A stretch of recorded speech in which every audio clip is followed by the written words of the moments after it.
The silence hit me first. Not the absence of sound, but the absence of the psychic pulse that had guided humanity through the void for 10,000 years. My name is Navigator Primus Lyris Corthain of House Belisarius, and I felt the Astronomican die. The Emperor's light, that sacred beacon that has allowed our ships to traverse the warp since the dawn of the Imperium, simply stopped. You think that makes me mad, speaking of impossibilities. But I was at my navigation console aboard the battleship Throne's Will when it happened. One moment, the familiar golden radiance filled my warp eye, providing the celestial anchor that kept us from drifting into the nightmare realms of chaos. The next moment, nothing. Absolute darkness where the Emperor's guiding light had burned eternal. They don't want you to know what happens when the Astronomican fails. The real horror isn't the immediate catastrophe, it's what comes after. This is my testimony of the 47 hours that changed the galaxy forever. Chapter 1. The First Hour of Silence. The bridge of the Throne's Will was a cathedral of imperial might, its vaulted ceilings adorned with golden aquillas and servo skulls that drifted between massive cogitator banks like mechanical angels. Captain Mordian Thrace stood before the primary display, his augmetic eye whirring as it processed the tactical data streaming across hololithic projectors. For 30 years, he had commanded this lunar-class cruiser through the Emperor's domain, and never had he seen anything like what the displays showed now. Navigator, his voice carried the authority of decades commanding void vessels. Confirm your readings. The Astropath choir is reporting irregularities. I floated in my navigation chamber, suspended in the amniotic fluid that protected my enhanced nervous system during warp translation. The taste of ozone and sanctified oils filled my breathing apparatus as my warp eye, the third eye that allowed navigators to perceive the immaterium, strained against absolute darkness. For the first time in my 3 centuries of service, I could not see the Astronomican. Captain, my voice came through the Vox system with harmonics that betrayed the strain I was experiencing. The Emperor's light is absent. I can detect no trace of the Astronomican's psychic resonance. The warp currents show no guiding influence. The bridge fell into a silence, broken only by the humming of machine spirits and the distant rhythm of the ship's massive plasma drives. Through the reinforced transparasteel viewports, the void of real space stretched endlessly, stars burning with cold light that offered no guidance through the treacherous realm we needed to traverse. Chief Astropath Valen materialized at Captain Thrace's shoulder like a specter of imperial authority. His augmetic voice box crackled with interference as he spoke, the psychic hood that covered his ruined eye sockets flickering with dying runes. The choir reports complete severance from the astronomical communique network, Valen announced, his words carrying a weight that seemed to press against the very air of the bridge. We can detect no psychic emanations from Terra, no guidance from the throne of Earth. It is as if the Emperor's voice has been silenced. Captain Thrace's hand moved instinctively to the power sword at his side, a gesture that spoke of decades fighting the enemies of mankind in the dark between the stars. His augmetic eye focused on the tactical displays showing the position of our small fleet. 7 vessels including 2 escort frigates, a heavy cruiser, and the Adeptus Mechanicus exploration vessel, Sacred Algorithm, that had been accompanying us on this survey mission. Vox Officer, Thrace commanded. Open channels to the fleet. All vessels, immediate communication priority. The main display flickered as connections were established with the other ships. I watched from my navigation chamber as the faces of fellow captains appeared in hololithic form. Men and women who had spent their lives navigating the galaxy under the Astronomican's guidance, now confronting the unthinkable reality of its absence. Captain Serena Voss of the heavy cruiser Emperor's Wrath spoke first, her scarred features betraying none of the uncertainty that must have been consuming her thoughts. Throne's Will, we confirm astronomical guidance failure across all navigation systems. Our navigator reports complete sensory blackout. Sacred Algorithm reporting similar conditions, came the mechanical voice of Magos Explorator Deltane Kier, the Adeptus Mechanicus leader whose ship accompanied our expedition. All astrogational cogitators show null readings for Imperial beacon guidance. The probability of simultaneous system failure across multiple vessels approaches statistical impossibility. I activated the internal vox from my chamber, my voice reaching the bridge and the other ships simultaneously. Captain, fellow navigators, what we're experiencing isn't system failure. The Astronomican itself has ceased to function. I can perceive the warp currents directly. They're different. Without the Emperor's light to provide stability, the immaterium is becoming increasingly turbulent. Through my warp sight, I could see what the others couldn't. The sea of souls writhing with new patterns of corruption. Where once the Astronomican's golden radiance had imposed a kind of celestial order on the chaos of the warp, now dark currents swirled with unprecedented freedom. Entities that had been held back by the Emperor's psychic might were beginning to stir, sensing the absence of his protection. Navigator Corthain, Captain Thrace's voice cut through my observations. Can you plot a course without astronomical guidance? We need to reach the nearest Imperial world to report this development. I considered the question carefully, my enhanced consciousness processing calculations that would have driven unaugmented humans to madness. Without the Astronomican, warp navigation became exponentially more dangerous. The Emperor's light didn't just provide direction, it created stable corridors through the immaterium, pushing back the demon-haunted currents that would otherwise make long-distance travel impossible. Short jumps only, I finally replied, my voice carrying the weight of absolute certainty. Perhaps 5 light-years maximum, and only if we follow well-established warp routes that retain some residual stability. Attempting longer translations without the Astronomican would be... I paused, searching for words adequate to describe the magnitude of the risk.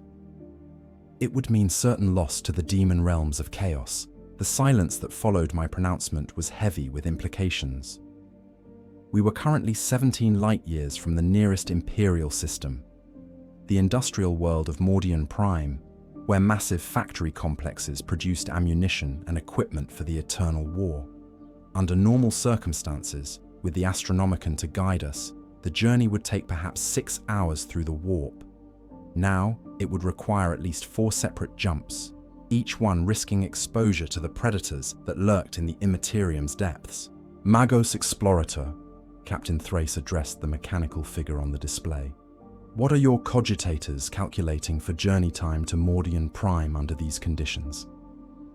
The tech priest's optical arrays whirred as they processed data streams from his ship's machine spirits. When he spoke, his voice carried the certainty of mathematical calculation, combined with the grim awareness of what those calculations implied. Assuming optimal conditions and no hostile warp entities, Deltane Kier replied. Minimum travel time to Mordian Prime would be 37 hours, 42 minutes. However, probability of hostile encounter increases exponentially with each translation cycle. Current estimates suggest 67% likelihood of demon incursion during transit. I felt a chill that had nothing to do with the temperature of my navigation chamber. Demon incursions during warp travel were every navigator's nightmare. Moments when the barriers between reality and the immaterium grew thin enough for the entities of chaos to manifest aboard ship. Without the Astronomican's protective influence, such encounters would become far more likely. There's something else, I said, my warp sight detecting disturbances that filled me with growing unease. I'm seeing new patterns in the warp currents, organized movements that suggest intelligence behind them. It's as if the absence of the Emperor's light has freed something that was previously constrained. On the tactical displays, proximity alarms began sounding as the fleet's Auspex arrays detected anomalous readings at the edge of sensor range. Captain Thrace's expression hardened as he processed the incoming data, his decades of void warfare experience recognizing the signatures that were appearing on the screens. Contact, he announced, his voice carrying the calm authority that marked truly experienced fleet commanders. Multiple signals bearing 27 Mark IV, configuration unknown, but emanating psychic resonance consistent with warp predators. Through my warp sight, I could see them approaching, entities of living shadow and malevolent hunger, drawn by the sudden absence of the Emperor's protective light. They moved through the void with impossible grace, their forms shifting between dimensions as they closed the distance to our vulnerable fleet. "Captain," I said urgently, "we need to initiate emergency warp translation immediately. Those entities are drawn to psychers, and without the Astronomican's protection, every navigator and astropath in the fleet is like a beacon calling them to feast." The next few minutes unfolded with the precision of a well-trained Imperial Navy crew responding to mortal danger. Captain Thrace issued orders that sent the entire fleet into translation preparation, while I began the dangerous process of plotting a blind jump into the warp without astronomical guidance. My consciousness extended into the immaterium, feeling for the safest currents while the approaching shadows drew closer with each passing second. As the Geller fields activated around each ship, the only protection we had against the horrors of the warp, I made the final calculations for our jump. 5 light years toward Mordian Prime, following shipping lanes that had been used for millennia, and might retain some protection from the accumulated prayers of countless Imperial crews. Translation in 3, 2, 1. Reality tore apart around us as the fleet plunged into the Sea of Souls, leaving the approaching shadows behind, but entering a realm where infinitely worse predators waited in the darkness. And somewhere, impossibly far away, terror burned in silence while the throne of Earth sat empty of its golden radiance. The first hour of the Astronomican's death had passed, and already the galaxy was beginning to change in ways that would reshape the fate of humanity forever. Chapter 2. The Warp Without Light. The Immaterium. Without the Astronomican was like sailing through a hurricane while blindfolded. As our fleet emerged from the first emergency translation, I felt the warp currents buffeting our ships with forces that should have been impossible. My navigation chamber's cogitators screamed warnings as psychic pressure waves crashed against our Geller fields, each impact sending feedback spikes through my enhanced nervous system.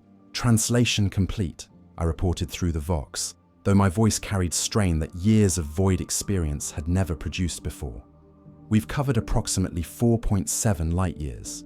Hull integrity maintained across all vessels, but I'm detecting massive disturbances in local warp space." Through the bridge's viewing ports, Captain Thrace could see what I was experiencing more directly. The void itself seemed to writhe with half-visible energies, while distant stars flickered as if something vast was passing between them and our position. The sacred algorithm's hull bore scorch marks from our passage through the warp, and her Vox transmissions carried interference that suggested her machine spirits were struggling to maintain coherence. "Magos Explorator, report," Thrace commanded, his augmetic eye focusing on the hololithic display showing Deltane Kier's scarred features. "Translation achieved with acceptable parameters," the tech priest replied, though his usual mechanical certainty was tempered by something that might have been concern. "However, ship's cogitators are reporting anomalous readings throughout all systems. The machine spirits appear agitated. Several have begun exhibiting behavioral patterns inconsistent with their programming." I knew exactly what he meant. Even in my navigation chamber, I could feel the ship's automated systems struggling against influences that had no place in the material realm. Without the Astronomican to impose order on the warp's chaotic emanations, those same chaotic influences were bleeding through into real space, affecting everything from simple servitors to the most sophisticated ship systems. "Chief Astropath Valen," I said through the internal Vox, "what are you sensing from the choir? Are you maintaining communication with the other vessels?" When Valen's response came, his voice carried harmonics that spoke of psychic strain beyond anything a servant of the Emperor should have to endure. "Navigator Corthain, the choir reports difficulties. Communication with our sister ships is possible, but we are detecting interference from sources that should not exist. There are voices in the warp, voices speaking in languages that predate humanity. The implications sent ice through my veins. Ancient languages in the warp meant the awakening of entities that had slumbered since the galaxy was young, powers that the Emperor's light had kept dormant for 10,000 years. With the Astronomican silent, these primordial forces were stirring, and our small fleet was sailing through their domain. "Captain," I said urgently, "we need to minimize our time in warp space. Each moment we remain in the immaterium increases our exposure to entities that are now free to act without constraint." But even as I spoke, my warp sight detected new disturbances that made immediate departure impossible. The local warp currents were becoming increasingly turbulent, as if something vast was moving through the sea of souls nearby. Through dimensions that human minds weren't meant to perceive, I watched in horror as the fabric of reality itself began to strain. "Translation window compromised," I reported, my voice tight with concentration as I tried to plot safe passage through the chaos surrounding us. Local warp currents show massive disturbance approximately 7,000 kilometers off our starboard bow. Something large is manifesting in the immaterium. The tactical displays on the bridge erupted into activity as the fleet's Auspex arrays detected the impossible. A structure larger than a space station materializing in the void around us. But this wasn't any imperial construction. The geometry was wrong, following angles that hurt to observe directly, while its surface crawled with symbols that seemed to rewrite themselves as the sensors tried to process them. "Emperor's blood," Captain Thrace whispered, his scarred features pale as he stared at the readings. "What in the name of holy terror is that thing?" Through my warp sight, I could perceive what the others couldn't. This was a fortress of the ancient powers that ruled the immaterium before humanity ever looked up at the stars. It was a construct of living darkness and crystallized nightmare, manifesting in real space because the Emperor's light no longer held it back. Worse, it was populated by entities whose attention was now turning toward our vulnerable fleet. "It's a shadow citadel," I said, my voice carrying the weight of Navigator lore passed down through generations of my house. A stronghold of the entities that existed before the birth of the materium. The Astronomican kept them locked away in the deepest layers of the warp, but now I didn't need to finish the thought. Without the Emperor's protection, these ancient powers were free to exert their influence on reality itself. The fortress before us was just the beginning. Across the galaxy, similar structures would be manifesting as the barriers between dimensions weakened. "All ships," Captain Thrace commanded, "prepare for emergency warp translation. Navigator, can you plot an escape vector?" I stretched my consciousness through the turbulent warp currents, searching for any path that might take us away from the growing horror manifesting around us. What I found was worse than anything I had expected. The entire local region of the immaterium was becoming unstable, with reality fractures spreading outward from terror like cracks in breaking glass. "Captain," I said slowly, "I don't think we can escape through normal warp travel. The disturbances are spreading faster than we can move, and they're creating zones where translation becomes impossible. We're being cut off from stable warp routes." As if to emphasize my words, the shadow citadel began to pulse with malevolent energy. Each pulse sent waves of corruption through local space, causing electronics to malfunction and making the very air aboard our ships taste of copper and decay. On the sacred algorithm, I could see through the tactical displays that several servitors had simply stopped functioning, their biological components unable to process the alien influences washing over them. "Magos," Thrace addressed Deltane Kier, "what are your options? Can your ship's systems provide any defense against this influence?" The tech priest's response was immediate but grim. "Negative, Captain. Our machine spirits are barely maintaining coherence under these conditions. The sacred algorithms that govern ship function are being corrupted by forces that operate outside the blessed mathematics of the Omnissiah. We are vulnerable." It was then that I noticed the change in the fleet's smaller vessels. The escort frigates Retribution's Edge and Honor's Blade were showing signs of internal distress, their Vox communications becoming increasingly erratic as their crews struggled with influences that had no place in the material realm. Through the psychic link I maintained with my fellow navigators aboard those ships, I could sense their growing terror, as they tried to guide vessels through conditions that challenged every principle of safe navigation.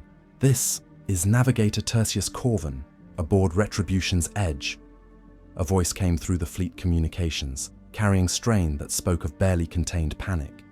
"We're experiencing massive system failures throughout the ship. The crew is reporting hallucinations, visions of things that shouldn't exist." I knew what was happening. The Shadow Citadel's influence was seeping into the minds of our crews, showing them glimpses of realities where humanity had never evolved, where the galaxy belonged to entities whose very existence was antithetical to sanity. Without the Astronomican's protection, human consciousness was becoming vulnerable to forces that could shatter reason itself. "All vessels," I announced through the fleet network. "This is Navigator Primus Corthain. Initiate psychic containment protocols immediately. Seal all viewing ports, restrict crew access to external sensors, and maintain constant litanies of protection. Do not attempt to observe the external manifestation directly." But even as I gave these orders, I knew they would provide only temporary protection. The Shadow Citadel was growing larger with each passing moment, its impossible geometry expanding into dimensions that intersected with our own reality, at points that made mathematical sense only to entities older than the stars. Through my enhanced perception, I watched in fascination and horror as portions of the fortress began to phase in and out of existence, as if it existed simultaneously across multiple layers of reality. Each phase brought new emanations of corruption that made our Geller fields flicker like candles in a hurricane.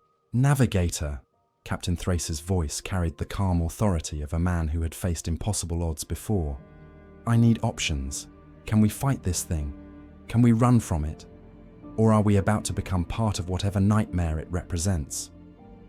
I considered the question carefully, my consciousness processing data that challenged every assumption about how reality was supposed to function.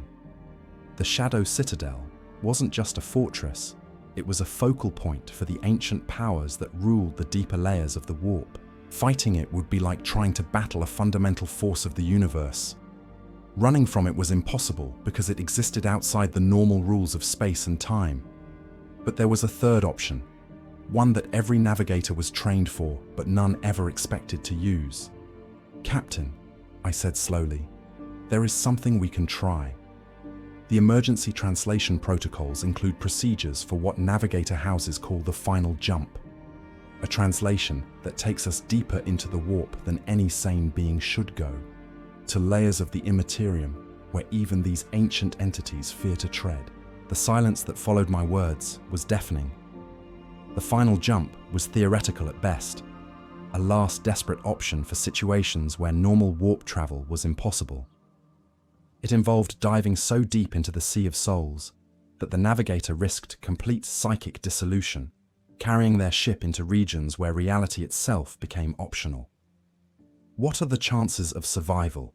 Thrace asked with the matter-of-fact tone of a military commander evaluating tactical options. "Unknown," I replied honestly. The navigator houses have records of only 3 attempted final jumps in 10,000 years. None of the ships returned, but none were ever found destroyed either. They simply ceased to exist in any meaningful sense. As we spoke, the Shadow Citadel continued its impossible expansion, and I could feel the attention of its inhabitants beginning to focus on our fleet. Whatever entities ruled within that fortress of living darkness, they had noticed us, and their interest was neither benevolent nor indifferent. The second hour of the Astronomican's death was ending, and our choices were becoming increasingly desperate. Chapter 3: The Deep Warp. The decision to attempt a final jump was not made lightly. As our fleet hung in the void, while the Shadow Citadel expanded around us like a cancer of crystallized nightmare, Captain Thrace convened an emergency council of war that included every ship's captain and senior navigator. The hololithic display showed faces marked by strain and growing desperation as the reality of our situation became clear. Navigator Primus Corthain, Captain Serena Voss of the Emperor's Wrath, spoke with the authority of someone who had spent decades fighting the enemies of mankind. "Explain to us exactly what this final jump entails. What are we risking, and what might we gain?" I floated in my navigation chamber, feeling the weight of their attention, while my warp sight continued to monitor the growing horror outside our ships. The Shadow Citadel had now expanded to encompass several cubic kilometers of space-time, its impossible architecture creating gravity wells that pulled at both matter and consciousness. The final jump, I began carefully, involves translating not just into the warp, but into the deepest layers of the immaterium, regions that exist beneath what we normally consider the Sea of Souls. These are realms where the normal laws of physics become suggestions, where time flows in multiple directions simultaneously, and where consciousness itself becomes malleable. Magos Explorator. Deltain Kier's mechanical voice crackled through the communication array. Navigator, what you describe approaches theological impossibility. The blessed calculations of the Omniseer suggest that such depths of the warp would be incompatible with the continued existence of technological systems. Under normal circumstances, yes, I agreed. But these are not normal circumstances. The entities now manifesting around us exist in those deep layers naturally. By diving below their normal operating depth, we might pass beneath their attention entirely. Think of it as diving beneath a storm rather than trying to sail through it. Through the bridge displays, I could see the effects of the Shadow Citadel's influence spreading to our escort vessels. The frigate Honor's Blade was showing signs of severe psychological contamination among its crew, while Retribution's Edge had reported that 3 of its lower deck compartments were experiencing localized reality failures, spaces where the normal laws of physics had simply ceased to function. Time is running short, Captain Thrace observed with grim accuracy. Navigator, if we attempt this final jump, what preparation do you require? I began the complex calculations that would govern our descent into the deepest layers of the warp, my enhanced consciousness processing mathematical formula that pushed the boundaries of human comprehension. The final jump wasn't simply a matter of diving deeper into the Sea of Souls. It required precise calculation of quantum resonance frequencies, psychic harmonic alignment, and dimensional phase variance that would allow our ships to exist in realms where existence itself was conditional. I'll need full cooperation from all Astropath choirs, I explained as the calculations took shape in my mind. Their combined psychic strength will be necessary to maintain ship integrity during transition. Additionally, all crew members must be placed in psychic isolation chambers or meditation cubicles. Their consciousness cannot be allowed to interact with the deep warp without protection. What about the Geller Fields? Asked Navigator Tertius Corvin from the Retribution's Edge, his voice carrying strain that spoke of the psychological pressure our situation was creating. The Geller Fields will be modified, I replied carefully. Instead of creating barriers between us and the warp, we'll need to configure them to create pockets of controlled unreality. Spaces where we exist, but also don't exist, allowing us to pass through the deep layers without triggering the attention of their inhabitants. The concept was so fundamentally heretical to normal Imperial doctrine that I could see the discomfort it created among the fleet commanders. We were discussing the deliberate abandonment of reality itself, placing our ships and souls in the hands of forces that existed beyond the Emperor's protection. But the alternative was already manifesting around us. Through my warp sight, I could see entities emerging from the Shadow Citadel, beings of living darkness whose forms challenged sanity to perceive. They moved through space-time like predators stalking prey, their attention focused on our vulnerable fleet with hunger that transcended physical need. Decision time, Captain Thrace announced. All vessels prepare for final jump protocol. Navigator Corthain, begin your preparations. The next 30 minutes were unlike anything in my 3 centuries of service to the Navigator houses. I worked with the Astropath choirs aboard each ship to establish the psychic resonance patterns necessary for deep warp translation, while the tech priests performed modifications to the Geller field generators that pushed their machine spirits to the edge of functionality. Chief Astropath Valen coordinated the psychic preparations from his position on the bridge, his augmetic voice box crackling with interference as he communicated with his counterparts throughout the fleet. Navigator Corthain, his voice carried harmonics that spoke of power being gathered beyond normal human limitations. The choirs report readiness for deep translation. However, they request acknowledgement that this action places us outside the Emperor's protection. I understood his concern. What we were attempting was so far beyond normal imperial doctrine that it bordered on outright heresy.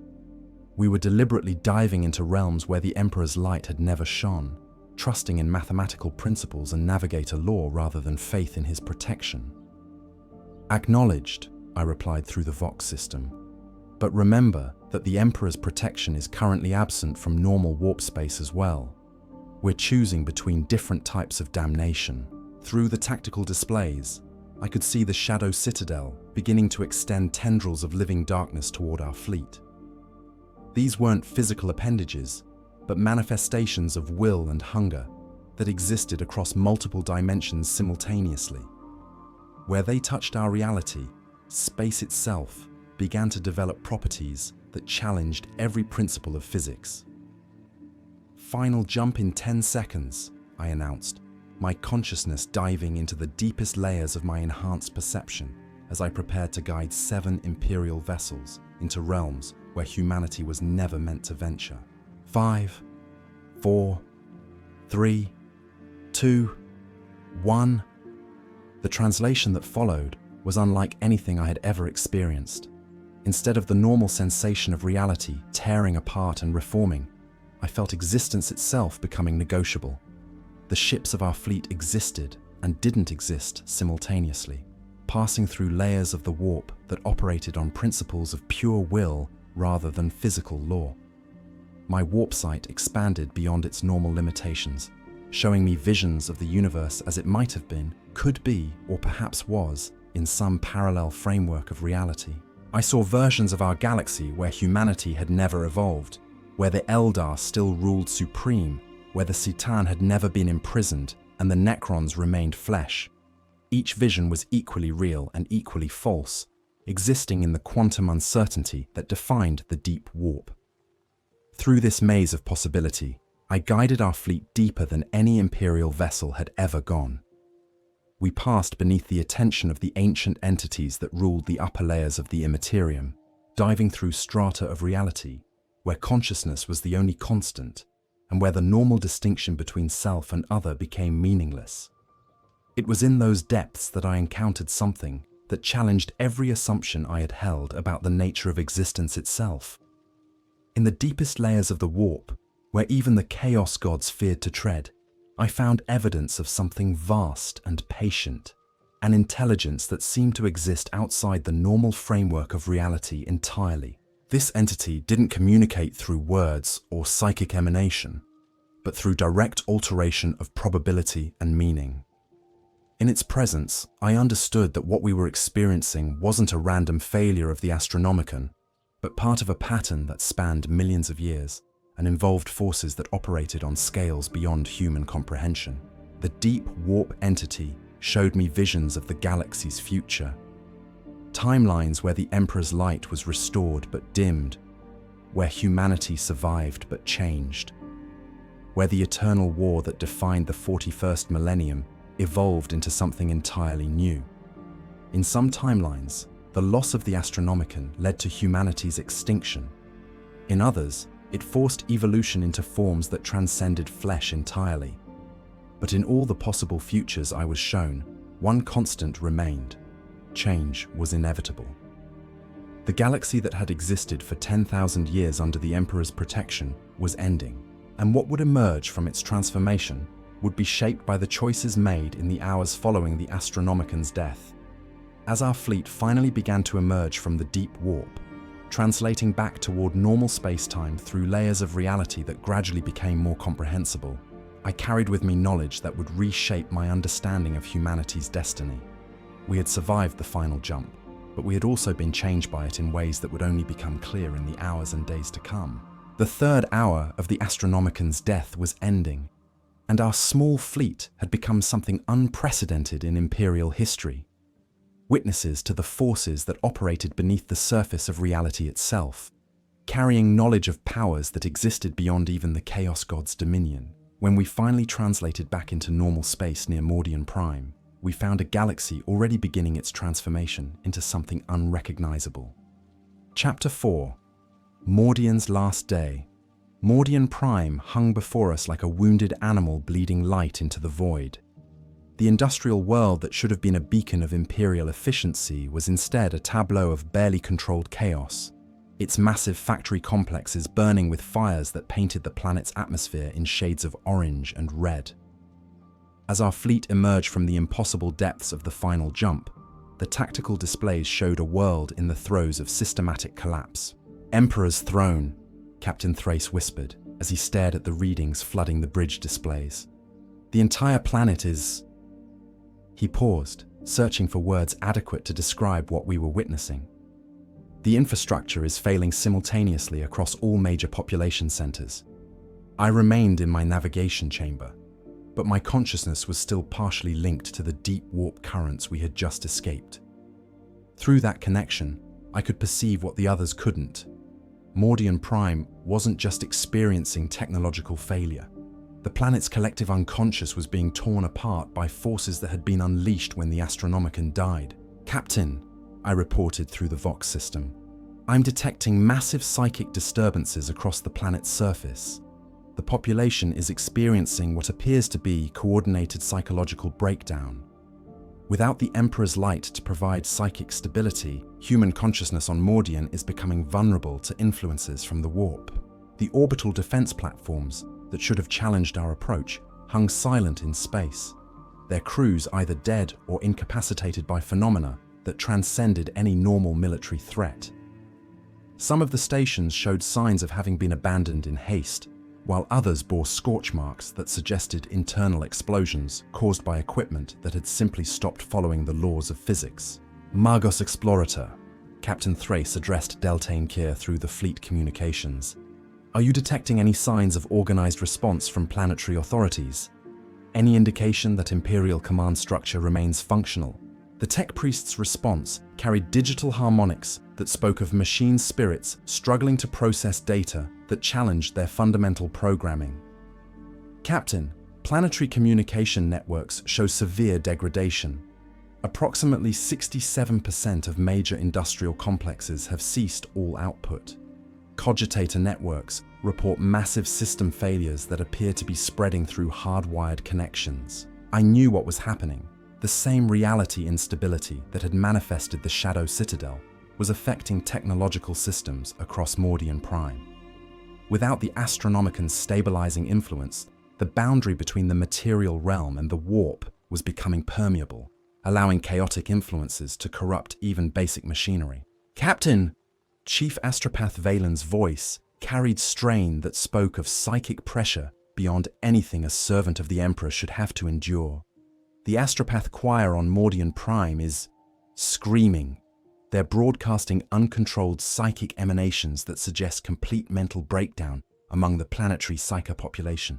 Through my warp sight, I could perceive the horror that Valen was describing. The Astropath choir stationed on Mordian Prime, dozens of trained psychers who normally provided communication between the planet and the broader Imperium, had been driven insane by the sudden absence of the Emperor's guiding light. Their uncontrolled psychic screaming was creating feedback loops that were driving other psychers across the planet into similar madness. "We need to establish contact with planetary command," Captain Thrace decided. "Navigator, can you plot a safe approach to the primary spaceport? We need to evacuate whoever we can and gather intelligence on what's happening across the sector." I began calculating approach vectors through the debris field that surrounded Mordian Prime, my consciousness processing data while still maintaining partial connection to the deep warp currents we had navigated. What I found was worse than I had expected.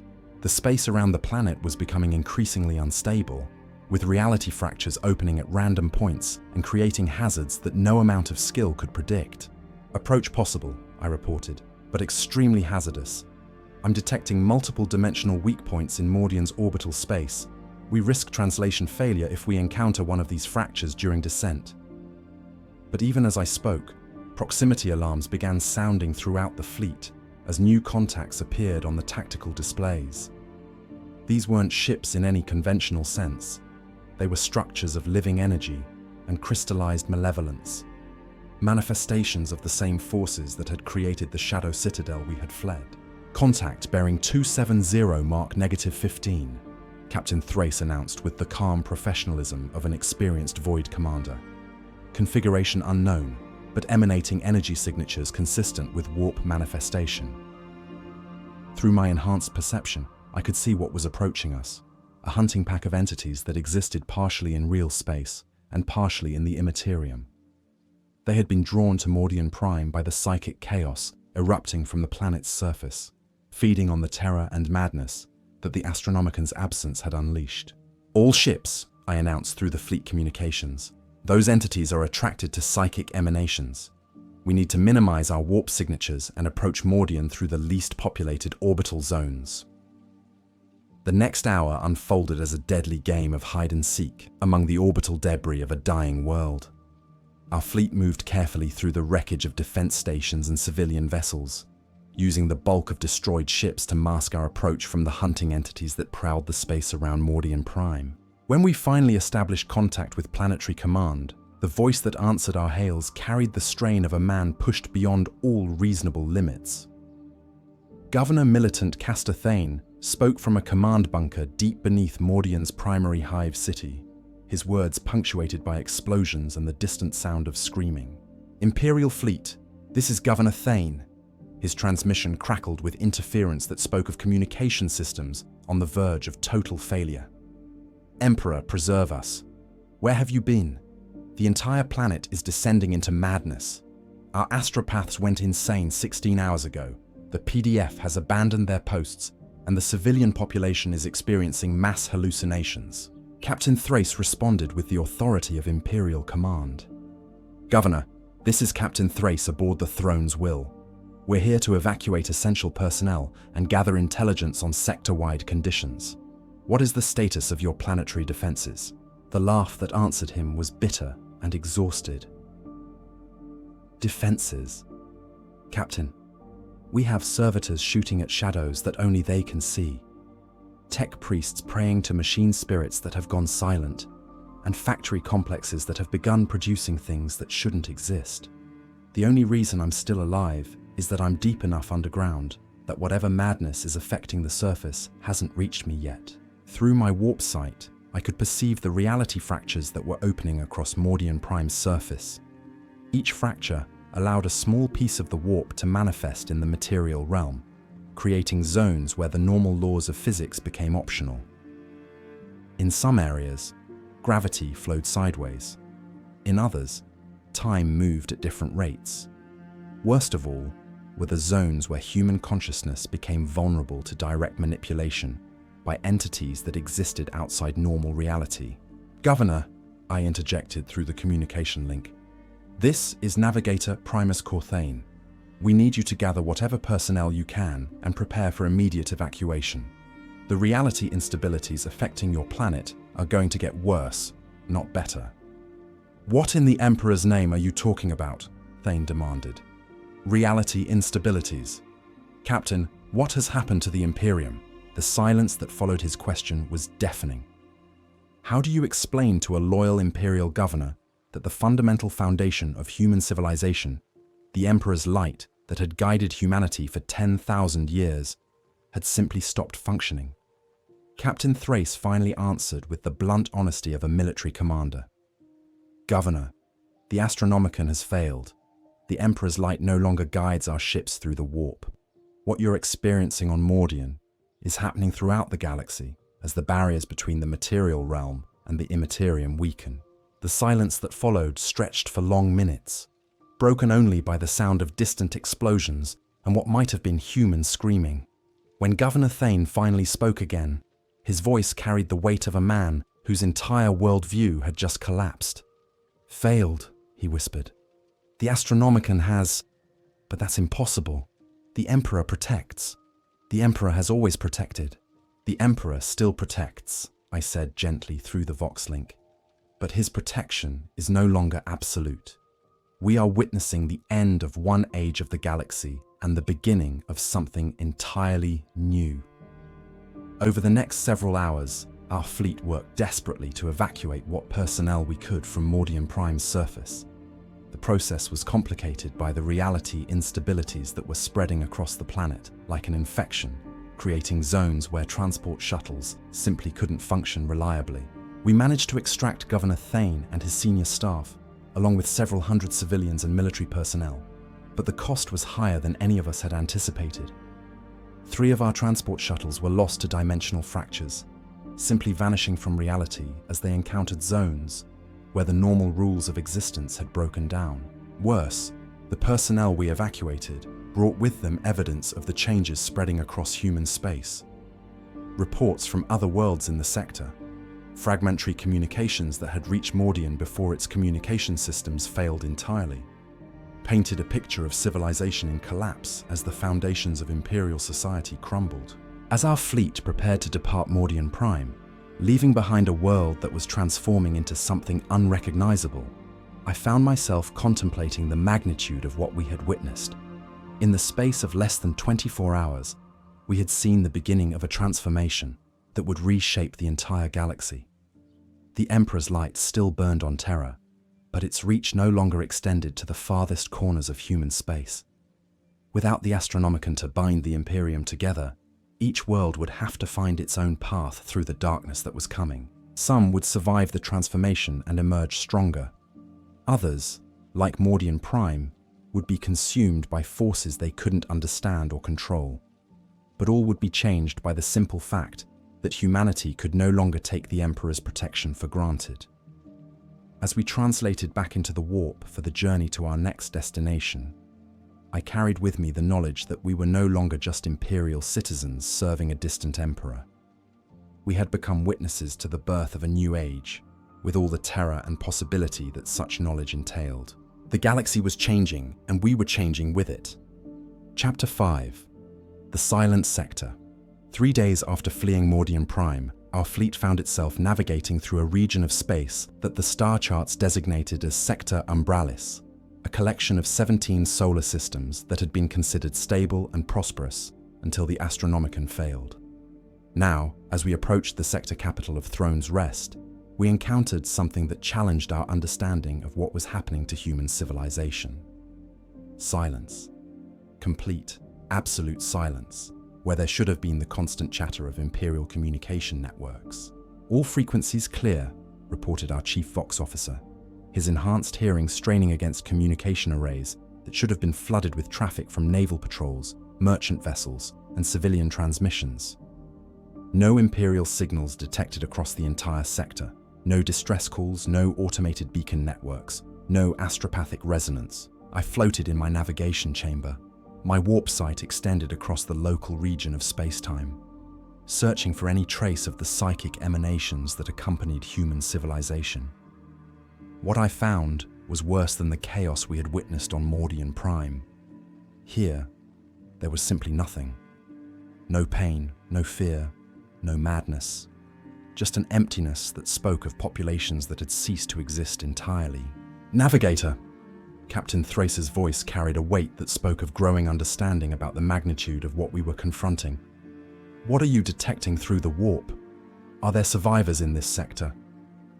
I considered the question carefully, my enhanced consciousness processing psychic emanations across multiple solar systems simultaneously. The complete absence of human thoughts was unprecedented in my 3 centuries of service. Even during the worst chaos incursions or alien invasions, there were always survivors, always fragments of human consciousness struggling against extinction. Captain, I replied slowly, I'm detecting no human psychic signatures across the entire sector, but there are other presences, entities that exist in the spaces where human thought should be, filling the void left by absent minds. Through the bridge's tactical displays, we could see Throne's Rest hanging in space ahead of us, a massive hive world that had housed over 40 billion Imperial citizens just days earlier. The planet's city lights still burned, its orbital infrastructure remained intact, and the space lanes around it showed no signs of battle or bombardment. Yet our sensors detected no life signs from a world that should have been teeming with humanity. Magos Explorator, Captain Thrace addressed Deltane Kier through the fleet communications. What are your cogitators detecting from the planetary surface? Any signs of technological activity? The tech priest's response carried digital harmonics that spoke of machine spirits, processing data that challenged their fundamental parameters. Captain, planetary systems show full operational status across all major infrastructure networks. Manufacturing complexes continue production schedules. Communication arrays maintain automated functions. Transport systems follow established routes. However, all biological components of the technological matrix have ceased to register on sensor arrays. Governor Thane, now aboard the throne's wheel after his evacuation from Mordian Prime, listened to these reports with growing horror. His face had aged decades in the past few days as he struggled to comprehend the scope of the catastrophe engulfing human space. "What you're describing is impossible," Thane said, his voice carrying the strain of a man whose understanding of reality had been shattered repeatedly. "You can't have technological civilization without the people who operate it. Machines don't maintain themselves." But even as he spoke, our sensor arrays were providing evidence that contradicted everything Imperial doctrine taught about the relationship between humanity and technology.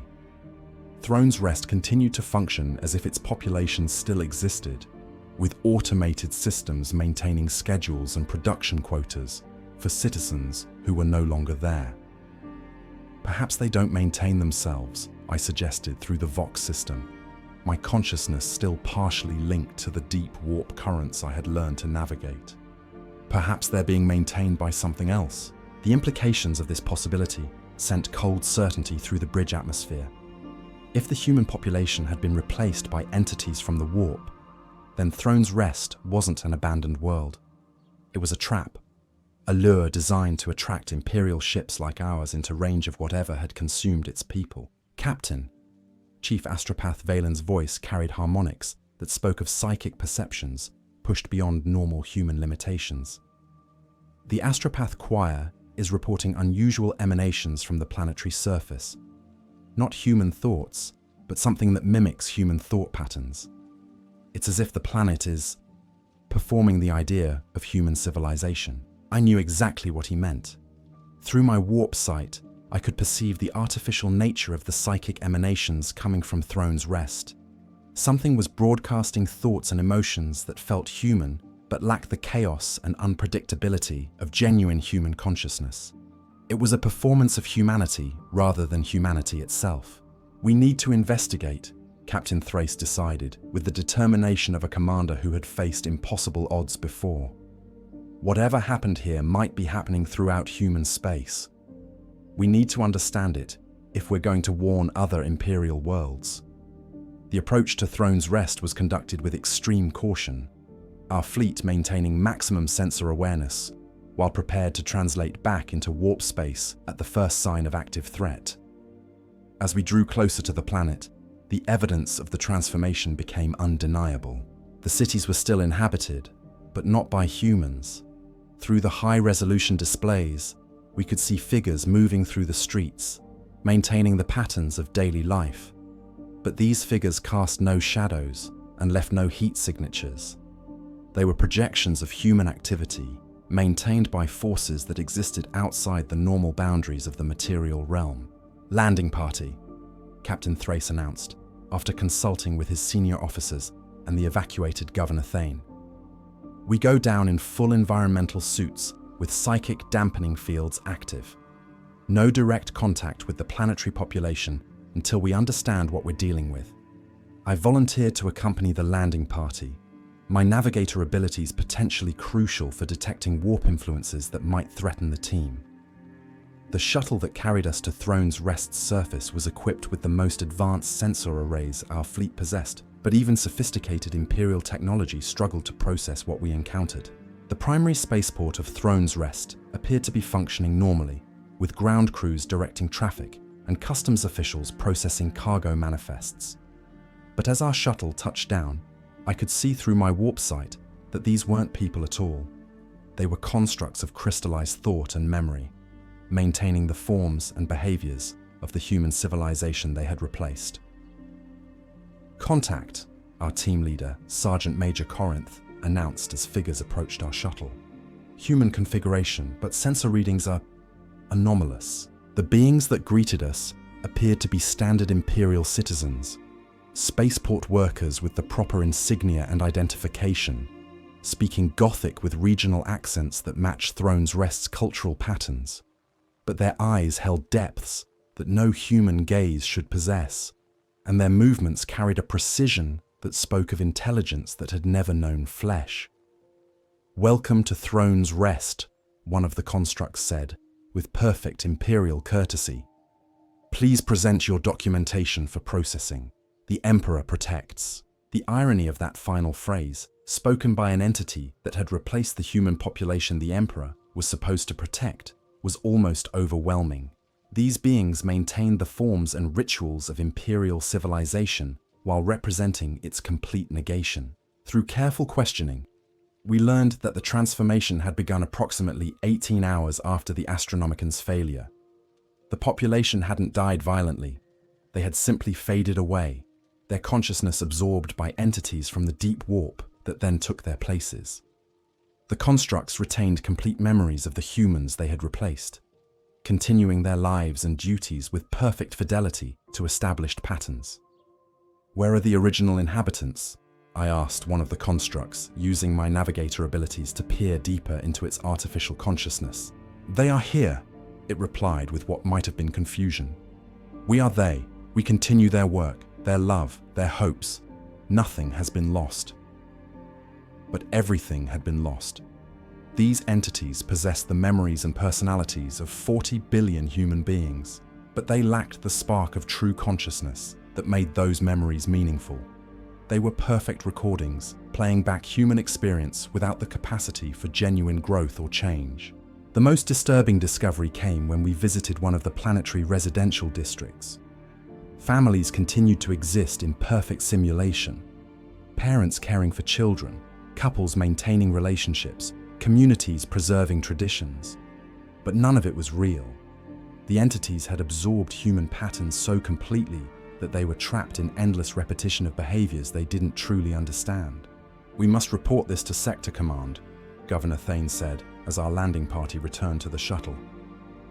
"The entire sector population has been replaced. Other worlds need to be warned."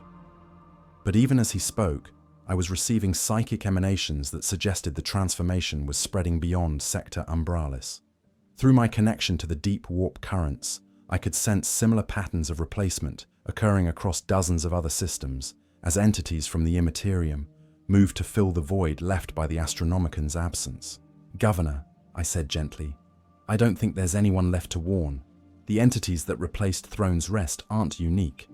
They're part of a larger pattern that's manifesting throughout human space wherever the Emperor's protection has weakened." As our fleet departed Thrones Rest, leaving behind a world that maintained the appearance of imperial civilization while housing none of its substance, I found myself contemplating the implications of what we had witnessed. The failure of the Astronomican wasn't just cutting human worlds off from each other. It was allowing fundamental changes to occur in the nature of human existence itself. Some worlds would fight the transformation and preserve their humanity through struggle and sacrifice. Others would fall to madness and chaos as Mordian Prime had. But some, like Thrones Rest, would simply cease to exist while maintaining the illusion that nothing had changed. The galaxy was being reshaped by forces that operated outside human understanding, and our small fleet was among the few witnesses to see the scope of the transformation. What we had learned would either help preserve the remnants of human civilization or drive us to madness as we struggled to comprehend truths too vast for mortal minds to process. The Emperor's light still burned on distant Terra, but its absence from the rest of the galaxy was allowing new forms of existence to emerge. Some hostile, some alien, and some that challenged the very definition of what it meant to be human. Chapter 6. The Fortress of Flesh. 6 days after fleeing Sector Umbralis, our fleet encountered something that challenged every assumption we had developed about the nature of the changes sweeping across human space. Deep in the Maelstrom's outer reaches, where space itself was twisted by proximity to the ancient warp storm, we found a fortress that shouldn't have existed. A massive structure built from living human tissue that spanned several cubic kilometers of void. The Fortress of Flesh, as I came to call it, was a grotesque testament to human survival under impossible conditions. Through my warp sight, I could perceive that it was indeed constructed from the bodies of imperial citizens, millions upon millions of them, somehow kept alive and conscious while their physical forms had been reshaped into walls, corridors, and defensive systems. "Emperor's throne," Captain Thrace whispered, as the tactical displays showed the full scope of the structure we were approaching. "What in the name of holy terror is that abomination?" The fortress was clearly artificial, but it followed no architectural principles found in imperial construction manuals. Its surfaces pulsed with what appeared to be a collective heartbeat, while communications arrays made from fused nervous systems broadcast signals in languages that predated human speech. Most disturbing of all, it was obviously inhabited. Sensor readings showed massive population densities within structures that should have been incapable of supporting life. "Captain," I reported from my navigation chamber, my voice strained by the psychic emanations I was detecting from the fortress. "I'm reading human consciousness signatures from within that structure, millions of them. They're alive, but their thoughts are integrated in ways that shouldn't be possible." "Magos Explorator." Deltane Kier's mechanical voice carried harmonics of fascination mixed with revulsion as he processed the data flowing from his ship's sensors. "Captain, the structure appears to be a fusion of biological and technological systems that operates outside all known principles of the Omnissiah's sacred knowledge. It is simultaneously alive and constructed, organic and artificial." As we approached the Fortress of Flesh, our communications array received a transmission that challenged our understanding of individual consciousness. The voice that spoke to us was not one person, but thousands, speaking in perfect unison while maintaining distinct tonal qualities that suggested preserved individuality within collective awareness. "Imperial Fleet," the collective voice said, carrying harmonics that spoke of minds linked beyond any normal human experience. "We greet you in the name of preservation. We are the synthesis, humanity adapted for survival in the age without the Emperor's light." Governor Thane, still aboard our ship after his evacuation from Mordian Prime, listened to this transmission with growing horror and fascination. His face reflected the struggle of a man trying to comprehend a form of existence that challenged everything he believed about human nature. "Who are you?" Captain Thrace demanded through the fleet communications. "What has happened to the population that built this structure?" The response came with the patience of minds that had experienced months of existence in the span of days, their consciousness accelerated by integration with systems that operated outside normal temporal constraints. "We are the survivors of Hive Fleet Prometheus," the collective voice explained. "When the Astronomican failed, our world was attacked by chaos forces that sought to exploit the weakened barriers between reality and the warp. We chose synthesis over extinction, joining our consciousness and flesh to create something that could survive where individual humans could not. Through my warp sight, I could perceive the truth behind their words. The synthesis wasn't the result of chaos, corruption, or alien influence. It was a deliberate choice made by human survivors who had faced annihilation and chosen transformation instead. They had merged their individual existence into a collective consciousness while preserving the essential humanity that made their sacrifice meaningful. "Request permission to come aboard," the collective voice continued. "We have information about the changes spreading across human space that may be crucial for the survival of isolated Imperial forces." The debate that followed among our fleet commanders was intense and necessary. Allowing representatives of the synthesis aboard our ships meant exposing our crews to influences that could potentially transform them as well. But the information they possessed about the galaxy's transformation might be essential for understanding what was happening to human civilization. "We'll meet on neutral ground," Captain Thrace finally decided. "Our shuttle bay, with full environmental isolation and psychic dampening fields active." The beings that came aboard the Throne's Will were recognizably human, but transformed beyond anything in Imperial medical records. They moved with fluid coordination that spoke of shared consciousness, while their physical forms showed obvious integration with technological systems that enhanced their capabilities without diminishing their humanity. The spokesperson for the delegation introduced herself as Synthesis Node 12 Sigma, though she retained enough individual identity to use the name she had held before the transformation, Commander Lyra Voss of the Imperial Guard's 47th Cadian Regiment. The failure of the Astronomican has created 3 distinct categories of human response, she explained, her voice carrying the authority of minds that had witnessed the transformation from multiple perspectives simultaneously: resistance, adaptation, and replacement. And she activated a hololithic display that showed the galaxy divided into regions marked with different colors, each one representing a different type of response to the Emperor's absent protection. Red zones represent resistance, worlds that are fighting to preserve traditional human civilization despite the loss of Imperial unity. These include many Space Marine chapter homeworlds and forge worlds where technological capability can compensate for lost psychic guidance. The display showed clusters of red throughout human space, islands of traditional Imperial civilization surrounded by vast regions marked in other colors. Blue zones represent replacement, worlds where the human population has been absorbed or replaced by entities from the warp, as you witnessed in Sector Umbralis. These entities maintain the appearance of human civilization while lacking its substance. The blue zones were disturbingly numerous, particularly in regions that had been heavily dependent on astropathic communication or had large psyker populations. Green zones represent adaptation, human populations that have chosen to change rather than resist or be replaced. We are one example, but there are many others. Some have integrated with alien allies, others have developed new technologies, and some have simply learned to exist without the Emperor's protection. The green zones were fewer in number but showed interesting distribution patterns, often clustered around regions where human worlds had historically faced existential threats.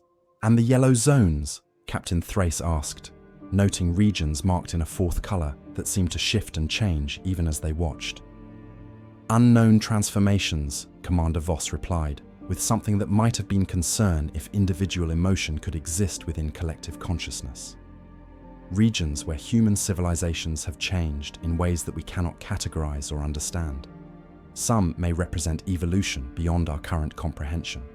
Others may be forms of existence so alien that they no longer qualify as human in any meaningful sense. The implications of this information were staggering.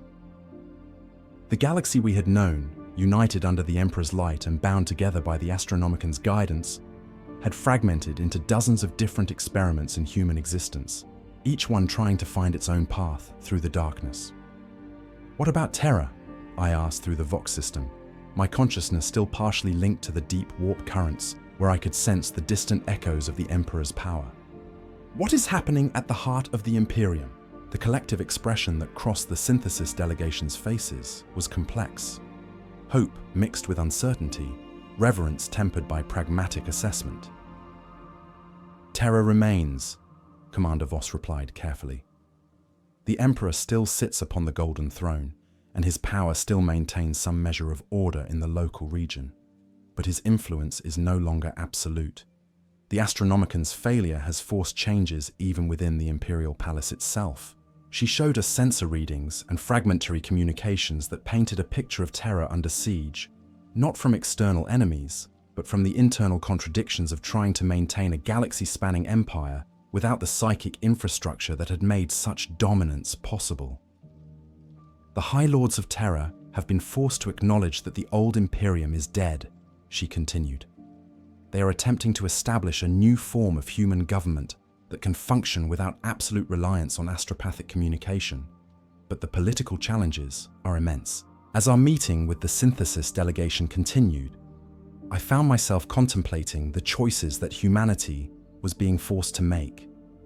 The comfort and security of the past 10,000 years had been built on the assumption that the Emperor's protection was eternal and absolute. Now, faced with its absence, human civilization was being forced to evolve or die. Some chose to fight for the old ways, preserving traditional imperial culture despite the odds against them. Others chose to adapt, transforming themselves into something new while maintaining their essential humanity. Still others were consumed by forces beyond their control, replaced by entities that maintained the forms of human civilization without its substance. "What do you recommend?" Governor Thane asked the synthesis delegation, his voice carrying the weight of a man who had lost one world and was trying to save whatever he could of human civilization. "Survive," Commander Voss replied, with the simple certainty of minds that had chosen transformation over extinction. "However you can, whatever form that survival takes, the important thing is to maintain the essence of what makes you human, while adapting to the reality of a galaxy without guaranteed protection." As the delegation prepared to return to their fortress, I realized that we had been given a glimpse of humanity's potential future. Not the glorious destiny promised by imperial propaganda, but the messy, complicated reality of a species forced to evolve under pressure from forces beyond its control.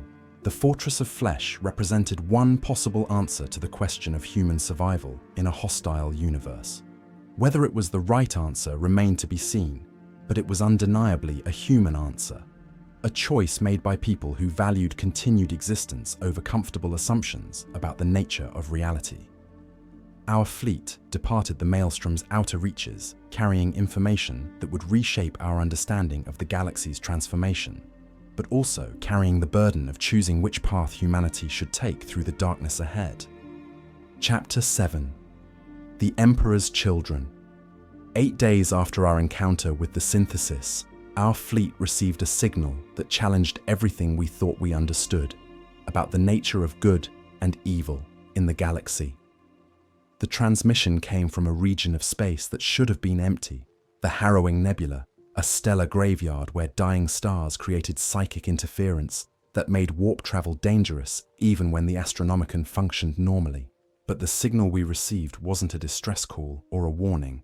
It was an invitation, broadcast on imperial frequencies using proper authentication codes and carrying the authority of the Adeptus Astartes. The message was simple and direct. Imperial Fleet Throne's will. This is Captain Lucien Vex of the 3rd Legion. Request immediate conference regarding the Emperor's will in the time of darkness. The silence that followed this transmission was absolute. The 3rd Legion, the Emperor's children, had been declared traitor 10,000 years ago, following their Primarch Fulgrim into the service of the Chaos God Slanesh. For a captain of the 3rd Legion to be broadcasting on Imperial frequencies, claiming to serve the Emperor's will, was either the most audacious trap in galactic history or evidence of changes so fundamental that they challenged every assumption about the nature of chaos corruption. "Captain," I said through the Vox system from my navigation chamber, "I'm detecting human psychic signatures from the source of that transmission. Not chaos-tainted, not corrupted by warp influence, but changed. They feel like space marines, but space marines who have experienced something that altered their fundamental nature." Captain Thrace consulted with his senior officers, Governor Thane, and the ship's chaplain before responding to the transmission. The debate was intense. Accepting the invitation could be walking into a trap that would doom our entire fleet, but refusing it meant potentially missing crucial intelligence about the changes affecting the galaxy. "Imperial vessel, this is Captain Thrace of the Throne's will," he finally replied. "State your intentions and provide proof of your claimed loyalty to the Emperor of Mankind." The response came with the authority of someone accustomed to command, but also with undertones that spoke of profound weariness and hard-won wisdom. "Captain Thrace, my proof is simple. We are here because the Emperor's children are needed in the galaxy's darkest hour. The ancient divisions that separated loyal from traitor have become complicated by circumstances that transcend the old certainties." A new hololithic display materialized on our bridge, showing a vessel that defied easy categorization. It was clearly of Astartes construction, but it bore none of the corrupted aesthetics typically associated with Chaos Space Marines. Instead, its hull was decorated with Imperial aquilus, alongside symbols that seemed to represent some form of purification or redemption. "Permission to approach," Captain Vex continued. "I come with news of terror and the Emperor's will that will reshape your understanding of the current crisis." Against all tactical wisdom, Captain Thrace granted permission for the Astartes vessel to dock with our ship. The meeting that followed was conducted under maximum security. Our entire command staff was present, along with armed guards and psychic dampening fields that should have prevented any form of chaos influence from affecting our personnel. Captain Lucian Vex was not what any of us expected from a member of the Emperor's Children. Where Imperial doctrine taught that all traitor Astartes were twisted by millennia of chaos worship, this being appeared to be a space marine in perfect condition, enhanced beyond normal human capabilities, but showing none of the mutations or corruptions associated with service to the dark gods. "I know what you're thinking," Vex said as he entered our conference chamber, his movements carrying the fluid grace of a warrior who had fought for centuries. How can one of the Emperor's children claim loyalty to the throne of Earth? The answer lies in understanding what has happened since the Astronomican failed. He activated a portable hololithic projector that showed images of terror, but not the terror of Imperial propaganda. This was a world transformed by necessity, where the Emperor's power had been forced to evolve in response to the changing nature of the galaxy. The failure of the Astronomican was not an accident, Vex explained, his words carrying the weight of revelation. It was a deliberate choice made by the Emperor himself, a strategic withdrawal of his protection to force humanity to evolve beyond dependence on his direct intervention. The implications of this statement were staggering. If the Emperor had deliberately allowed the Astronomican to fail, then everything happening across human space, the chaos on Mordian Prime, the replacement populations in Sector Umbralis, the transformation of survivors into new forms of existence, was part of some vast plan that transcended normal human comprehension. "The Emperor is dying," Vex continued, his voice carrying a mixture of reverence and pragmatic acceptance. "The Golden Throne can no longer sustain his consciousness indefinitely. Rather than allow his death to destroy the Imperium entirely, he has chosen to withdraw his protection gradually, forcing humanity to learn survival without guaranteed divine intervention." Captain Thrace leaned forward in his chair, his augmetic eye focusing on the Space Marine with uncomfortable intensity. "And how do you know this, traitor? What gives you the authority to speak of the Emperor's will?" Vex's response was to remove his helmet, revealing features that bore the perfected beauty characteristic of the Emperor's children, but also carrying scars that spoke of profound spiritual transformation. "Because I have been to Terra," he said simply. "I have knelt before the Golden Throne and received the Emperor's forgiveness for 10,000 years of service to Slaanesh. The time of division is ending, Captain. Loyalty and treachery are becoming meaningless concepts, as humanity faces transformation that renders our ancient conflicts obsolete." Through my warp sight, I could perceive the truth behind his words. This Space Marine had indeed been purified of chaos taint, but through means that transcended normal understanding of how such purification could occur. He carried within his consciousness experiences that spanned both loyalty and corruption, making him something unprecedented in galactic history. "The Emperor is calling his children home," Vex continued, his words carrying harmonics that seemed to resonate with something deeper than sound. "Not just the loyal legions, but all of his children. The galaxy that is coming will require warriors who understand both order and chaos, both loyalty and corruption. The old certainties are ending, and new forms of service are beginning." Governor Thane, who had remained silent throughout the exchange, finally spoke with the confusion of a man whose understanding of reality had been shattered repeatedly over the past week. "What you're describing sounds like heresy of the highest order. The Emperor's children are traitors who have spent 10,000 years in service to the dark gods. How can such beings suddenly claim redemption? Because redemption is possible when the stakes transcend individual choice." Vex replied with patience that spoke of someone who had wrestled with similar questions. "The forces now stirring in the galaxy will consume both loyal and traitor alike, unless humanity learns to transcend the divisions that have defined it for millennia." He showed us sensor readings and intelligence reports that painted a picture of the galaxy far more complex than our limited experience had suggested. Chaos forces that had abandoned their dark gods to serve some higher purpose. Xenos races forming unprecedented alliances with human survivors. Demon princes choosing exile rather than participate in the conquest of reality itself. "What is coming?" Vex explained, is not the triumph of chaos over order, but the emergence of something entirely new. The entities that exist in the deep warp, the forces that created the shadow citadels and replacement populations, operate outside the normal framework of chaos versus imperial conflict. They represent a threat that will require every faction in the galaxy to cooperate or face extinction. I found myself processing this information through my enhanced Navigator consciousness, trying to understand how the patterns I had observed during our journey fit into the larger picture Vex was describing. The deep warp entities we had encountered, the reality instabilities spreading across human space, the various forms of adaptation and transformation, all of it suggested changes operating on scales that made traditional factional conflicts irrelevant. "What does the Emperor want from us?"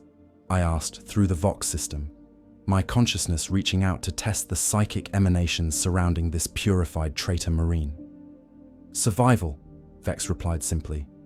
"Whatever form that takes, whatever alliances it requires, whatever transformations it demands. The Emperor's love for humanity transcends the specific forms that humanity has taken in the past. He wants his children to continue existing, even if that existence requires changes that would have been considered heretical under the old order." As our conference continued, I began to understand that we were witnessing not just the transformation of individual human worlds, but the emergence of a new galactic order that would require unprecedented cooperation between former enemies. The choice facing humanity wasn't between loyalty and corruption, but between adaptation and extinction. The Emperor's children who stood before us represented one possible path through that choice. Beings who had experienced the worst that corruption could offer and emerged with wisdom that purely loyal servants could never possess. Whether such wisdom was worth the price it had cost remained to be determined. But as our fleet prepared to continue its journey through the transformed galaxy, we carried with us knowledge that would reshape our understanding of what it meant to serve the Emperor in an age where his protection was no longer guaranteed.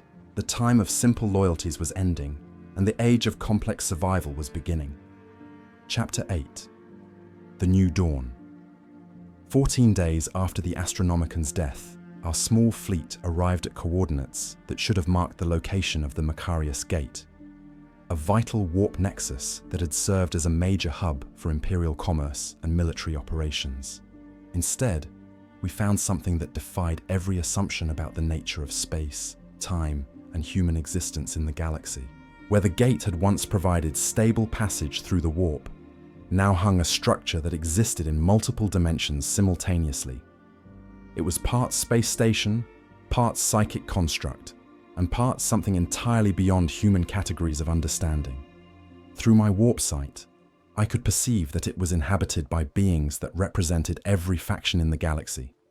Imperial loyalists, chaos renegades, alien species, and entities that had never known physical form. "Welcome to New Byzantium," came the transmission that greeted our fleet, broadcast on frequencies that carried information through psychic resonance as well as electromagnetic radiation. "The first free city of the post-imperial galaxy. All who seek survival and cooperation are welcome, regardless of their previous allegiances." The entity that spoke to us was unlike anything in our experience.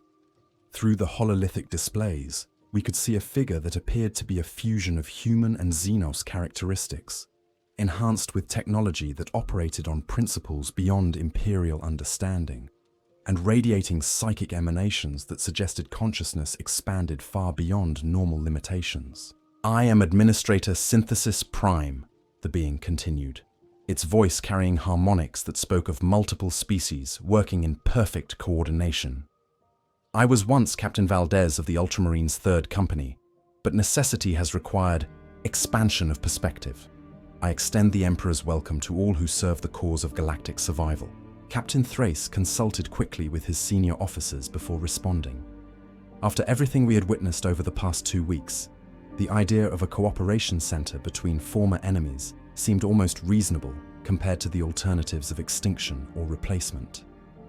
"Administrator," Thrace replied carefully, "we are loyal servants of the Emperor, seeking safe passage and intelligence about galactic conditions. What is the nature of this New Byzantium?" The explanation that followed challenged every assumption about how galactic civilization was supposed to function. New Byzantium had been established by survivors from across the galaxy who had recognized that the old divisions between Imperial, Chaos, and Xenos forces were becoming meaningless in the face of threats that transcended traditional categories.